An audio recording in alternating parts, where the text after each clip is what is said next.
Bismillahirrahmanirrahim. Alhamdulillahilladzi fataha li awliyaihi baba mahabbatihi wa ta'atihi wa waffaqahum li ta'atihi wa khidmatihi. Ashhadu an la ilaha illallah wahdahu la syarika lahu fi uluhiyyatihi wa rububiyyatihi. Wa ashhadu anna sayyidana Muhammadan abduhu wa rasuluhu khairu khalqih. Allahumma salli wa sallim wa barik ala sayyidina wa maulana Muhammadin khairi khalqih wa ala alihi wa ashabihi wa azwajih wa dzurriyyatihi wa atba'ihi, amma ba'du. Yang kita hormati dan kita cintai para habaib dan para alim ulama, para muhibbin, hadirin, hadirat, rahimakumullah. Pertama-tama kita panjatkan puji dan syukur yang setinggi-tingginya kehadirat Allah Subhanahu wa ta'ala yang mengumpulkan kita di tempat ini untuk berzikir, mengingat Allah dan mengucapkan kalimah-kalimah thayyibah lainnya. Kita berharap kepada Allah agar di dunia ini selalu dikumpulkan dalam kebaikan dan takwa, dan di akhirat nanti dikumpulkan bersama-sama dengan junjungan kita Rasulullah sallallahu alaihi wasallam. Salawat dan salam kita haturkan kepada junjungan kita Nabi besar Muhammad sallallahu alaihi wasallam dan kepada seluruh keluarga, para sahabat, zuriat dan pengikut beliau sampai hari akhir nanti. Para muhibbin rahimakumullah. Sebelum kita membaca kitab Al-Hikam, terlebih dahulu kita mengenal bahwa kitab Al-Hikam ini dikarang atau disusun oleh seorang waliullah, yaitu Ahmad bin Muhammad bin Abdul Karim bin Abdurrahman bin Abdullah bin Ahmad bin Isa bin Husain ibni Athaillah. Dan beliau wafat pada tahun 709 Hijriyah di Kahirah, Mesir. Kemudian kitab Al-Hikam ini merupakan salah satu daripada yang beliau karang. Hikam itu adalah kalimat jamak yang artinya kumpulan daripada hikmah.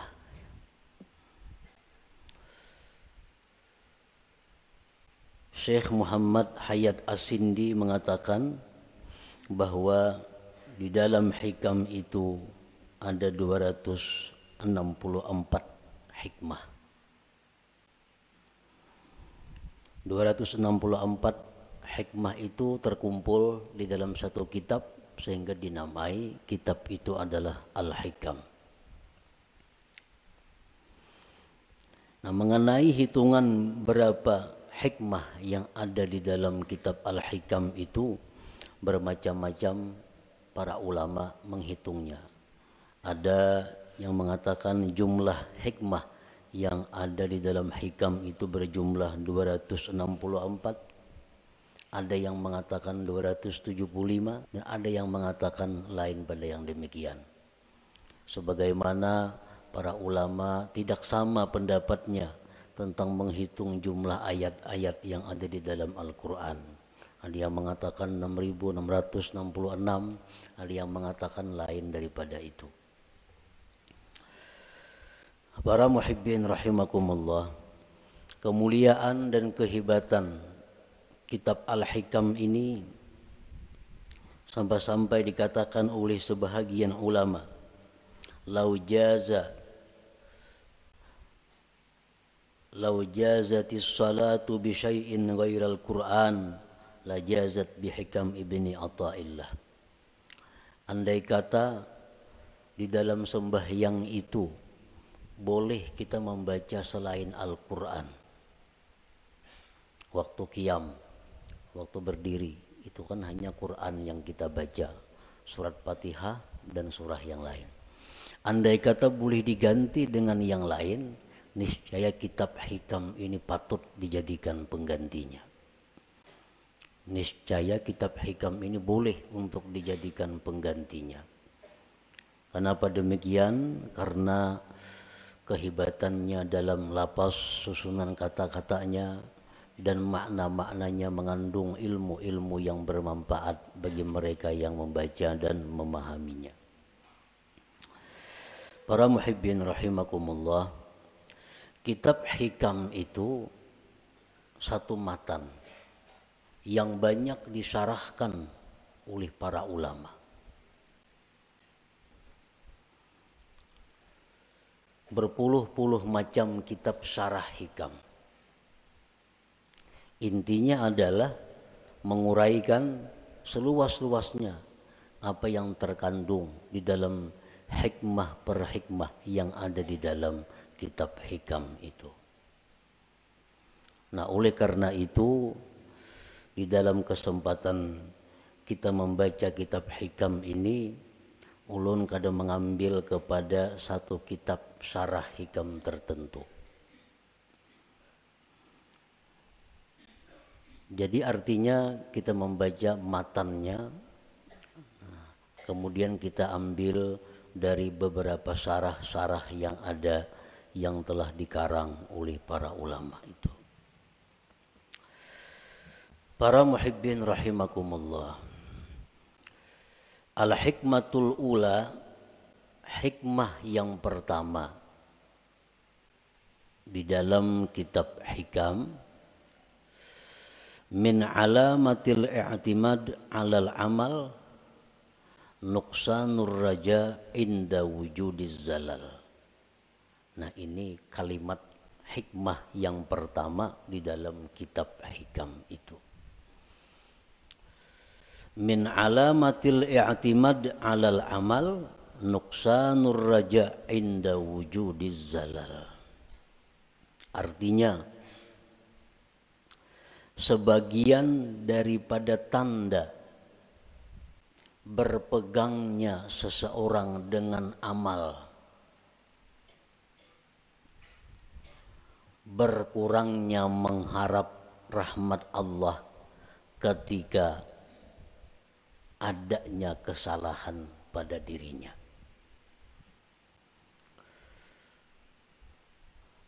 Apabila kita melakukan satu dosa, apabila kita ketinggalan satu wirid yang rutin, nah kemudian kita merasa jauh dari rahmat Allah, kita merasa jauh daripada kasih sayang Allah, itu menunjukkan bahwa kita namanya berpegang dengan amal.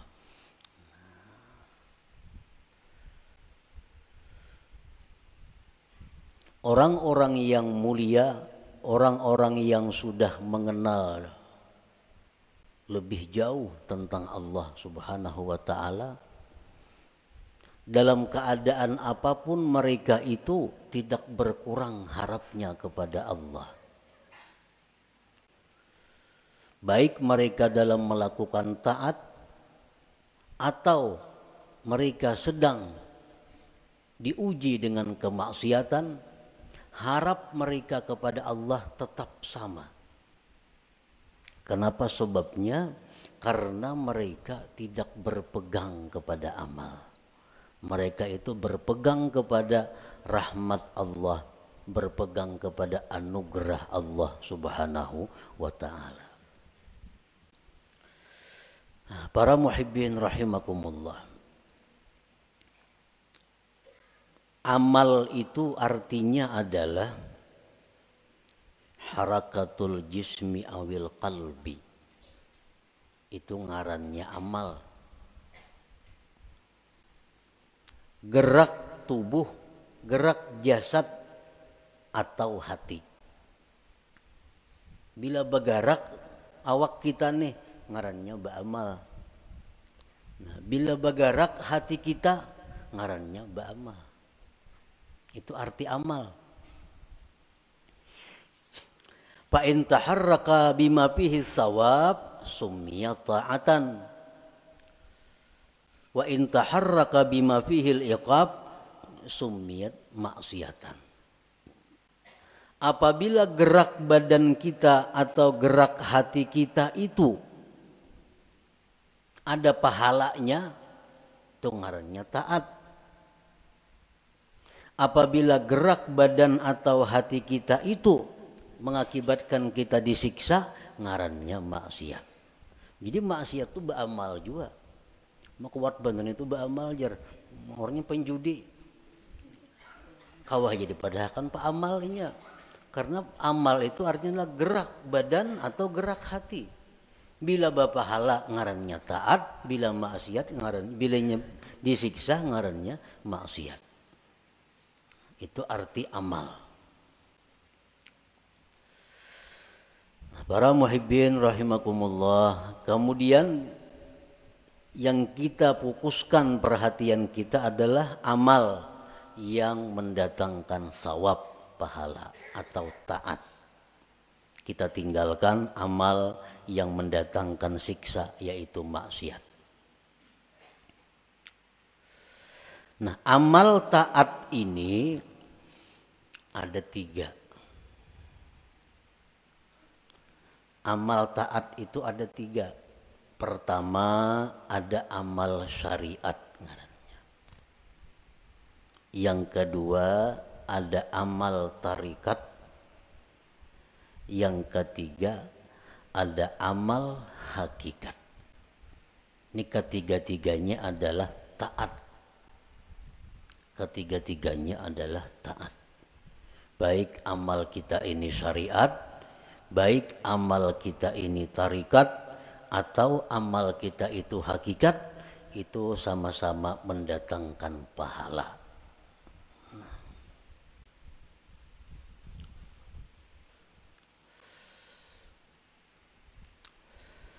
Amal syariat untuk apa?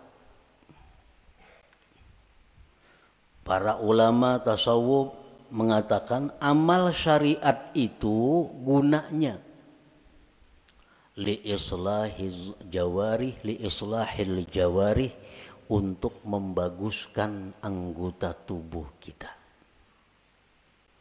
Membaguskan mata, membaguskan telinga, membaguskan mulut, membaguskan tangan, membaguskan kaki.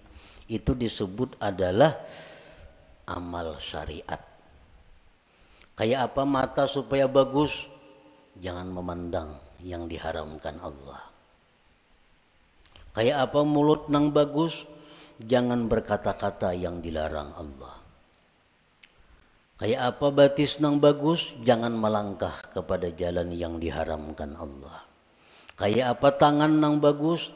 Jangan menjamah atau menyentuh yang dilarang Allah. Nah, membaguskan anggota-anggota tubuh kita ini itu urusan amal syariat ngarannya.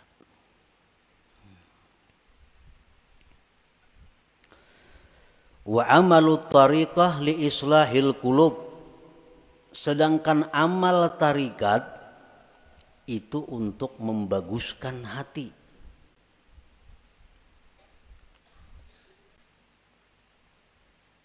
Amal tarikat itu gunanya adalah membaguskan hati. Kayak apa supaya hati jangan sombong, itu urusan amal tarikat yang membaguskan. Kayak apa hati supaya jangan ria, itu amal tarikat yang membaguskan. Kayak apa hati supaya jangan dengki, itu urusan amal tarikat yang mengurusnya. Nah, jadi amal tarikat itu adalah gunanya untuk membaguskan hati. Wa amalul hakikah li islahil arwah, sedangkan amal hakikat itu untuk membaguskan arwah. membaguskan roh. Kayak apa roh kita ini supaya bagus? Roh nang bagus tuh nang kayak apa? Roh nang bagus tuh roh yang mengenal Allah. Roh yang bagus, roh yang mengenal Allah. Nah, kayak apa supaya roh kita ini bisa mengenal Allah? Itu urusan amal hakikat nang maaturnya. Urusan amal hakikat nang menuntunnya kepada demikian itu. Nah, jadi kita 3 amal yang perlu kita laksanakan. 1, amal syariat supaya zahir tubuh kita ini bagus. Yang kedua, amal tarikat itu kemudian dilaksanakan supaya hati kita bagus. Dan yang ketiga, amal hakikat kita lakukan agar roh kita ini bagus. Nah, para muhibbin rahimakumullah. Amal syariat fungsinya untuk membaguskan anggota tubuh.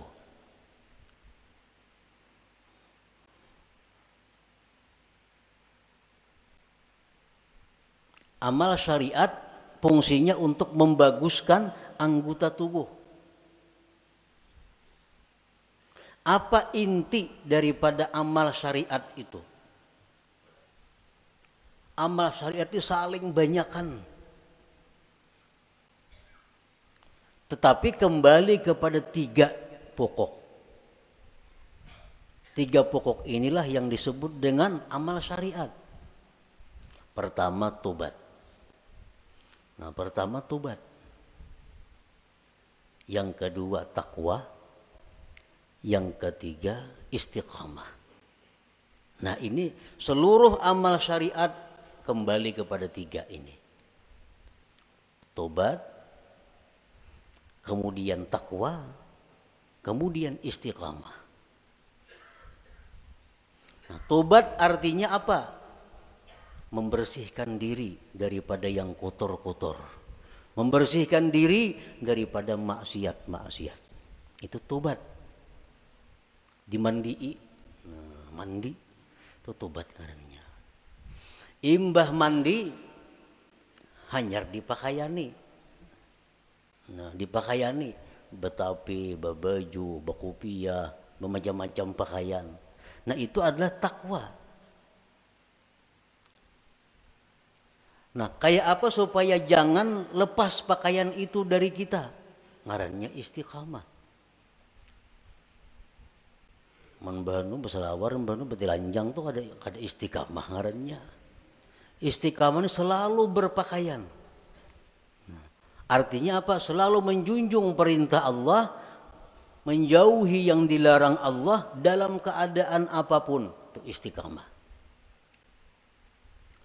Dalam keadaan susah, rajin ibadah. Dalam keadaan kaya, rajin ibadah. Dalam keadaan sakit, rajin ibadah.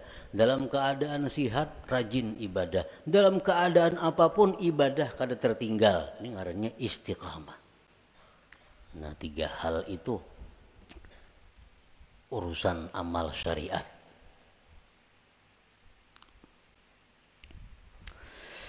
Nah, kemudian amal tarikat. Banyak banget tarikat itu amalannya. Tetapi intinya kembali kepada 3. Supaya hati kita ini bagus. Pertama, ikhlas. Ikhlas. Yang kedua, sidik. Yang ketiga, tumakninah. Nah, ini intinya. Seluruh amal tarikat buliknya kenang 3 ini. Bila yang 3 ini bisa kita laksanakan, maka kita sudah mempunyai amal tarikat ngarannya. Berarti sudah punya hati yang bagus. Pertama, ikhlas. Nah, yang kedua, sidik. Setiap orang sidik pasti ikhlas. Orang ikhlas belum tentu sidik. Jadi sidik itu lebih tinggi kedudukannya daripada ikhlas.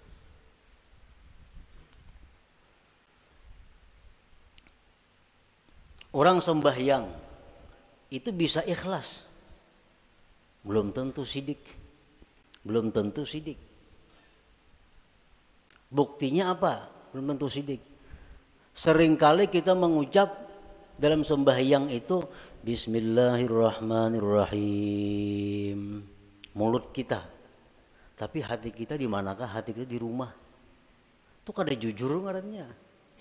Kalau orang yang jujur mulutnya Bismillahirrahmanirrahim, hatinya Bismillahirrahmanirrahim. Nah, jadi kedudukan sidik lebih tinggi daripada ikhlas. Nah, yang ketiga tumakninah. Tumakninah itu artinya tentramnya hati dengan Allah. Tentramnya inya tuh lawan Allah, nang tentram. Lawan keluarga, anak, bini, laki, duit, harta, kekayaan, pangkat itu kadang membuat inya tentram. Tapi begitu mengingat Allah, hatinya tentram. Nah, ini tumakninah. Ini urusan tarikat, urusan tarikat. Jadi kalau orang sudah lulus dalam tarikat itu pasti tentram dengan Allah. Alladzina amanu wa tatma'innu qulubuhum bidzikrillah, ala bidzikrillah tatma'innul qulub. Ini untuk orang tarikat. Nah, orang-orang yang beriman itu tentram hatinya dengan mengingat Allah. Nah, jadi kalau kita sudah bertarikat, lulus dalam tarikat itu, pasti kita tentramnya kita dengan Allah. Tak kumpul lawan siapa saja, kadang membuat tentram. Tapi begitu kita ingat Allah, walaupun seorangan di hutan belantara, tetap tentram hatinya. Nah, ini sudah orang yang lulus dalam tarikah ngarannya. Nah, yang ketiga, hakikat, amal hakikat. Hakikat tadi gunanya untuk membaiki roh. Roh yang baik itu roh yang kenal Allah. Nah, kayak apa roh kita ini supaya kenal Allah? Itu urusan amal hakikat, pekerjaan hakikat. Dan inti pekerjaan hakikat itu kembalinya kepada tiga. Pertama, murakabah. Nah, murakabah. Murakabah itu artinya merasa dirinya selalu diawasi oleh Allah. Nah, merasa ditilik oleh Allah. Merasa diperhatikan oleh Allah. Lalu kada wani berbuat hal-hal yang kada baik karena selalu diawasi oleh Allah. Nah, itu murakabah. Bila orang tuh kawak nangka itu merasa diri diawasi oleh Allah siang malam, di kamar, di rumah, di pasar, di kantor, di hutan, di perumahan, merasa selalu diawasi Allah, maka orang ini akan diberi Allah musyahadah. Nah, musyahadah.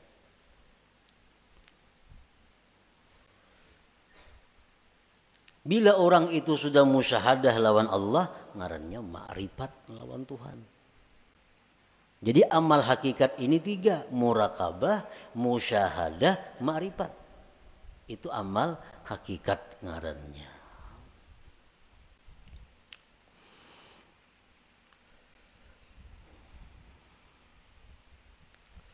Wa'budillah ka'annaka tarah. Beribadahlah kamu kepada Allah seolah-olah engkau itu melihat Allah. Nah, itu musyahadah. Beribadahlah engkau melihat Allah. Itu musyahadah ngarannya.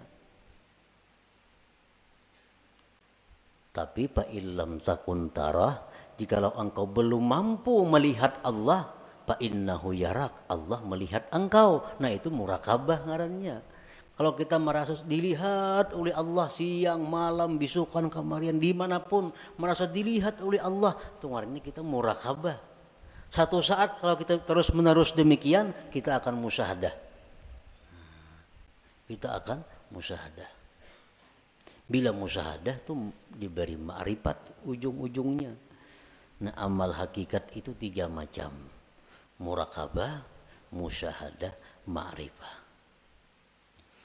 Nah, para muhibbin rahimakumullah. Jadi amal ada 3. Amal syariat, yang pertama kita laksanakan amal syariat. Tobat, takwa, istiqamah. Supaya apa? Zahir tubuh kita bagus. Yang kedua, amal tarikat. Supaya hati kita baik. Dengan apa? Ikhlas, jujur, tumakninah. Tentram dengan Allah. Yang ketiga, amal hakikat. Supaya roh kita ini baik. Murakabah, musyahadah, ma'rifat. Para ulama sufi mengatakan la yasihul intiqal ila maqamin hatta yuhaqqika ma qablah. Tidak sah seseorang itu berpindah ke suatu makam, ke suatu amal, ke suatu perbuatan sebelum memantapkan sebelumnya. Sebelum mantap nang pertama jangan berpindah. Nang pertama apa tugas kita? Syariat. Amal syariat. Nah, jangan hendak masuk ke amal tarikat amun ini belum mantap. Jadi apa yang harus kita mantapi terlebih dahulu? 3 perkara. Tobat, takwa, istiqamah. Nah 3 ini diurus. Bila 3 ini kita sudah mantap, nah hanya kita naik ke amal tarikat. Pertama tobat. Jadi pengertian tobat ini jangan kita beranggapan bahwa nang batubat itu orang-orang periman nang perlu kada. Kita ini perlu kepada tobat. Jangan dianggap orang nang tengah jalan itu nang harus bertobat. Jangan orang-orang nang kada karuan itu kita anggap inya perlu bertobat. Sebenarnya kita sendiri mesti selalu tobat. Kita tiap hari mesti tobat. Kita merasa kadang-kadang orang aja yang perlu bertobat, seorang kada perlu asa baik. Nah ini nang kada mau naik kelas. Umuran itu aja. Kenapa? Karena bila merasa tobat orang nang perlu bertobat, seorang ini asa bujur sudah. Pada tobat itu perlu setiap orang. Walaupun lain-lain bentuk tobatnya. Sebagian orang ada yang mesti tobat daripada kafir. Sebagian orang ada yang perlu tobat daripada dosa besar. Sebagian orang ada yang perlu tobat dari dosa kecil. Sebagian orang ada yang perlu tobat daripada makruh. Tobat daripada khilaful aula yang kurang baik. Jadi setiap manusia dengan tingkatan apapun itu mesti tobat.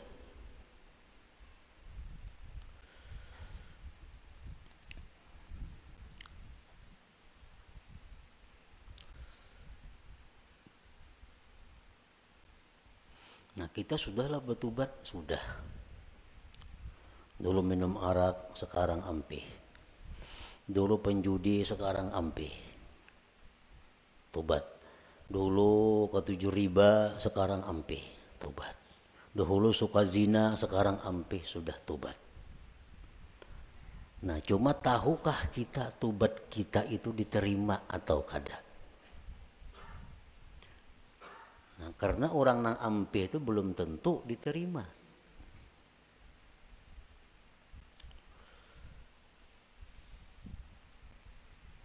Intinya adalah diterima. Apakah tobat kita itu sudah diterima oleh Allah atau belum? Nah ini yang kada tahu.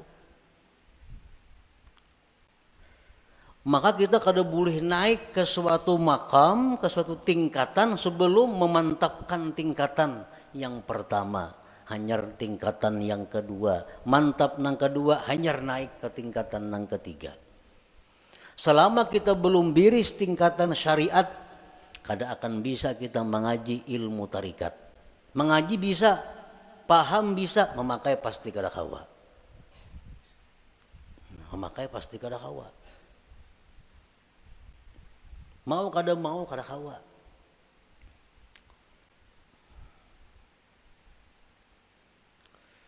tarikat belum biris, belum matang, belum selesai, kada akan bisa naik kepada hakikat. Maka dengan hakikat itulah kita bisa dapat kepada ma'rifat. Nah, jadi diibaratkan itu ma'rifat itu satu mutiara. Nah, mutiara, andaknya mutiara itu di dalam ruangan nang halus, muat awak. Ruangannya muat awak. Ruangan nang halus ini andaknya di sebuah kamar. Nah, kamar kawah jorong boleh membaandam. Dan kamar itu andaknya dalam sebuah rumah. Nah, rumah ini mau naik sepeda motor kawah aja rumah. Nah, jadi kita kada bisa masuk ke rumah kalau kita masih banyak bawaan. Ada kawa. Kalau kita masih banyak bawaan kita ini masih berinting, sering banyakan bawaan. Kalau kita bakajal ke rumah kada kawa. Buangi nang kada perlu supaya kita kawa masuk ke rumah. Nah, motor ditinggal, nang mana diisi motor, toko ditinggal. Kalau mangkut toko ke rumah kada kawa. Nah, kios ditinggal, kabun ditinggal, kada muat rumah. Nah, jadi nang kau masuk ke rumah hanya barang-barang tertentu.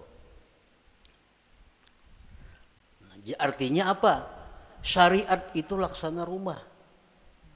Begitu kita masuk syariat, banyak nang kita tinggalkan. Riba tinggalkan, permainan tinggalkan, zina tinggalkan, semua aja tinggalkan. Kawa tuh kita masuk ke rumah.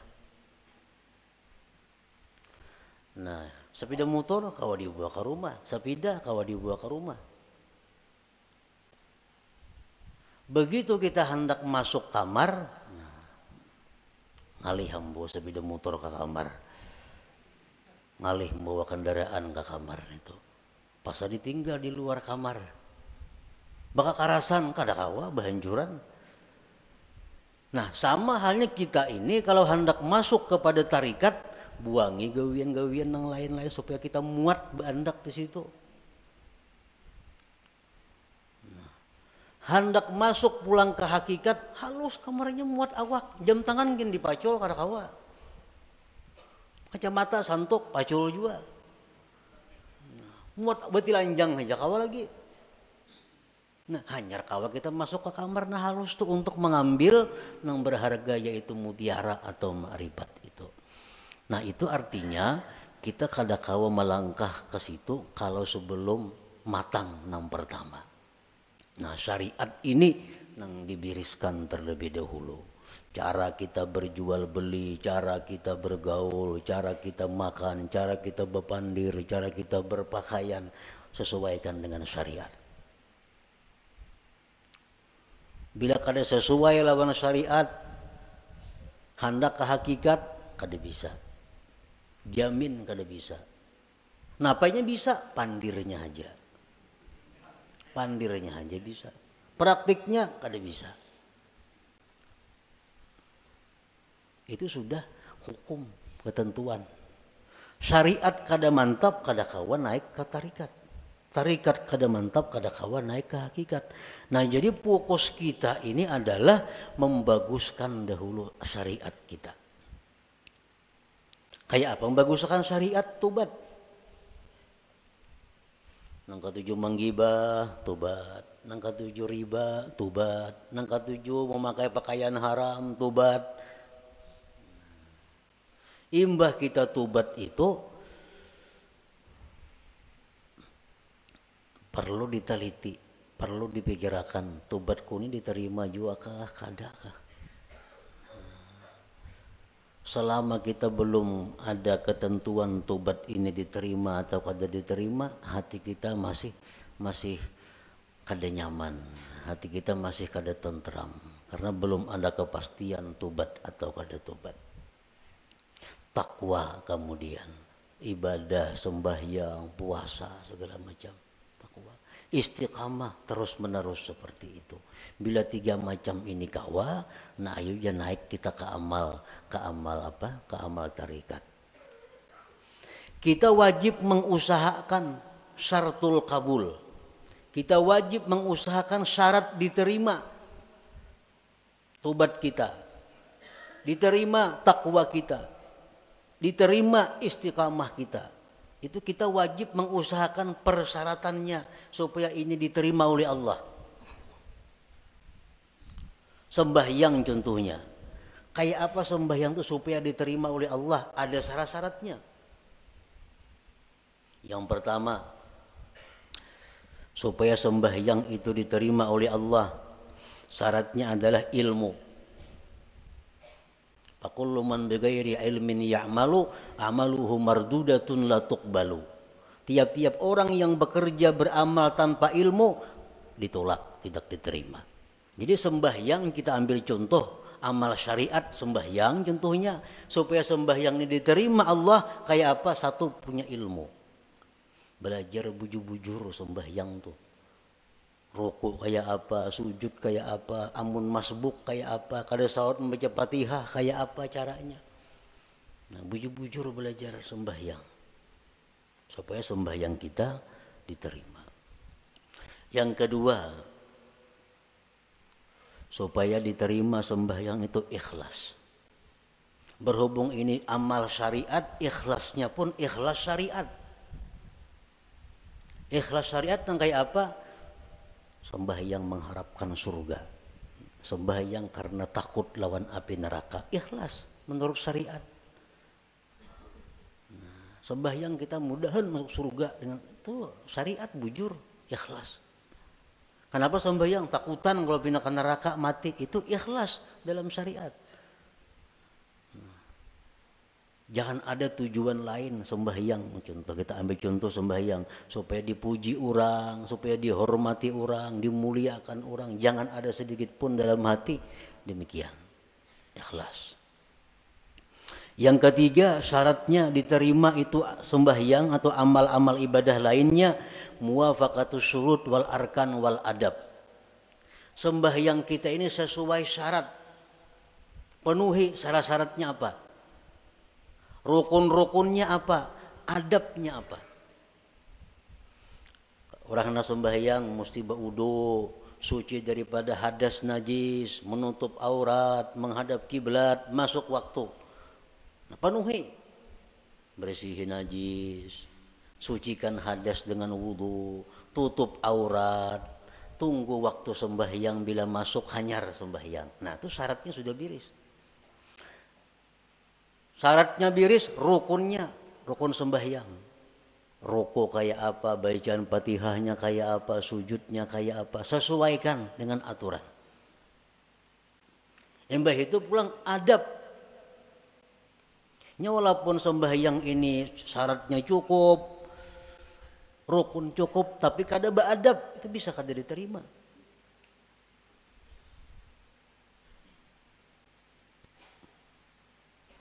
Sesuaikan adabnya. Contohnya contohnya sembahyang berkaca pinggang, Allahu Akbar, nah berkaca pinggang. Ini lawan syarat kada bertentangan, lawan rukun kada bertentangan, tapi adab bertentangan. Allah kada menerima sembahyang kayak ini. Harap tinggi Tuhan sembahyang kayak itu. Allahu Akbar. Nah. Jadi adab sembahyang termasuk nang sunat-sunat dalam sembahyang dilaksanakan. Yang keempat, ada mubtilat wal mukrihat wal makruhat. Tidak ada yang membatalkan dan yang dibenci Allah. Sembahyang atau ibadah kadang membatalkan, kadang dibenci Tuhan. Kita gawi semua nang sunat, jauhi nang makruhnya. Yang kelima, al halal fi ma yata'allaqu bih. Halal pada sesuatu yang berhubungan dengannya. Nah, pada berhubungan, makan, minum untuk tenaga, pakaian, tempat. Itu mesti halal. Rasulullah bersabda, man akala luqmatan min haram lam tuqbal minhu salatu arba'in lailah. Orang yang makan satu suap daripada makanan yang haram tidak diterima sembahyang 40 malam. Sasuap tuh kita makan nang haram 40 malam sembahyang kita ditolak Allah. Sepiring berapa suap?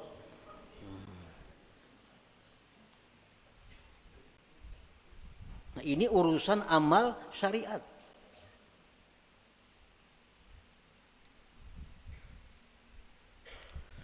Pakaian kita mesti halal. Rasulullah SAW bersabda, man ishtara sauban bi asyri darahim bisamanihi dirhamun haram lam yaqbalillah salatahu ma dama alaihi minhu syai. Barang siapa nukar pakaian 10 dirham, 1 dirham ada yang haram, kada Allah terima sembahyangnya selama itu masih ada. Nah, jadi kalau amal syariat ini kita biriskan dan kita usahakan syarat diterima oleh Allah, nah hanya kita melangkah ke amal hak tarikah, hanya ke amal tarikah. Para muhibbin rahimakumullah, Imam Ahmad ibnu Athaillah tadi mengatakan, termasuk tanda orang yang berpegang dengan amal, kurangnya berharap kepada Allah ketika terjadi maksiat pada dirinya. Nah, sekarang kita tadi beramal, tobat sudah kita laksanakan, syarat-syarat untuk diterima sudah kita laksanakan, takwa sekarang ini kita laksanakan, istiqamah kita laksanakan. Jangan sekali-kali kita berpegang, kita condong, kita gembira dengan tobat, takwa dan istiqamah itu. Jangan sekali-kali kita berpegang, jangan sekali-kali kita bersandar, jangan merasa gembira dengan tobat, takwa dan istiqamah tadi. Kenapa sebabnya? Karena takwa, tobat, istiqamah itu bagian amal syariat tuh, itu kada akan bisa memasukkan kita ke dalam surga. Ada perlu kita gembira dengan itu. Lalu apa nang kita gembirakan? Nang kita banggakan, nang kita gembirakan itu adalah rahmat Allah nang datang kepada kita sehingga kita bisa tobat, bisa takwa, bisa istiqamah. Nah, rahmat Allahnya ini nang kita gembirakan, bukan takwanya.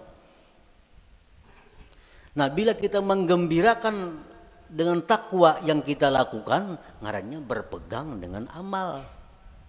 Bila orang berpegang lawan amal itu, lawan Tuhan turun naik. Bila banyak maksiat asa jauh lawan Tuhan. Bila berbuat taat asa parak lawan Tuhan. Padahal Tuhan tuh ada jauh berparak sebenarnya. Nah, di situ kelemahan tauhid kita. Kenapa kita bila berbuat maksiat asa jauh lawan Tuhan? Berbuat taat asa parak lawan Tuhan. Karena kita berpegang lawan amal. Jangan kita berpegang dengan rahmat Allah, apapun keadaan kita selalu dekat dengan Allah. Baik dalam maksiat kita dekat dengan Allah, waktu taat dekat lawan Allah, karena kita berpegang lawan Allahnya, bukan dengan amal kitanya. Nah, ini min alamatil i'timad 'alal amal nuqsanur raja inda wujudiz zalal. Rasulullah SAW bersabda, la yadkhula ahadukumul jannah bi amalihi. Seseorang kamu, ujar Nabi, selamanya tidak akan bisa masuk surga dengan amalnya. Nah, buat apa kita berpegang lawan amal? Buat apa kita gembira dengan tobat, gembira dengan takwa, gembira dengan sembahyang? Nah, apa gembira akan? Itu kadang membawa ke surga, ujar Nabi kita. Qalu wala anta ya Rasulullah, Qala wala ana, aku pun ya Nabi, amalku kada bisa masukkan aku ke surga. Illa ayyatagammadani Allah birahmatih, kecuali Allah yang meliputkan aku dengan rahmatnya. Nah rahmatnya ini yang kita gembirakan. Oh kita gembira, kita suka tobat sebab Allah memberikan rahmat kepada aku. Bukan dengan tobatnya kita gembira, tapi dengan rahmat yang diberikan Allah kepada kita. Nah itu yang kita pegang. Bila kita memegang rahmat Allah, kita kada akan berubah dengan Allah dalam keadaan taat atau dalam keadaan maksiat. Nah inilah inti daripada yang dimaksud dalam hikmah yang pertama Imam Ahmad Ibnu Athaillah, min alamatil i'timad alal amal nuqsanur raja inda wujudiz zalal. Tanda orang yang berpegang dengan amal, kurang berharap, rasa jauh bila mana dia maksiat kepada Allah, padahal kada boleh itu. Jadi kita dalam taat dekat dengan Tuhan. Kita waktu maksiat pun jangan merasa jauh lawan Tuhan, tetap dekat dengan Tuhan. Karena maksiat taat itu adalah bagian daripada amal. Amal kada perlu kita pegang. Yang kita pegang adalah Allah, rahmatnya dan anugerahnya. Nah kemudian sesudah itu al-hikmatus saniyah, hikmah yang kedua daripada Imam Ahmad Ibnu Athaillah.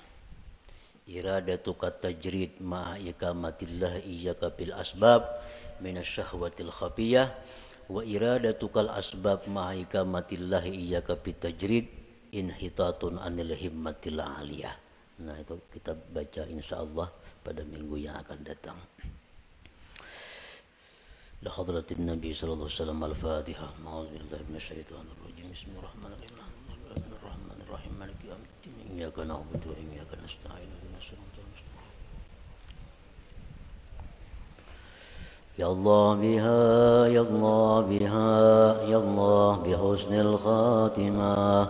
Ya Allah biha, ya Allah biha, ya Allah bihusnil khatimah. Ya Allah biha, ya Allah biha, ya Allah bihusnil khatimah. Ya ayyuhar rajun minhu syafatan sallu وسلموا تسليما اللهم صل وسلم وبارك عليه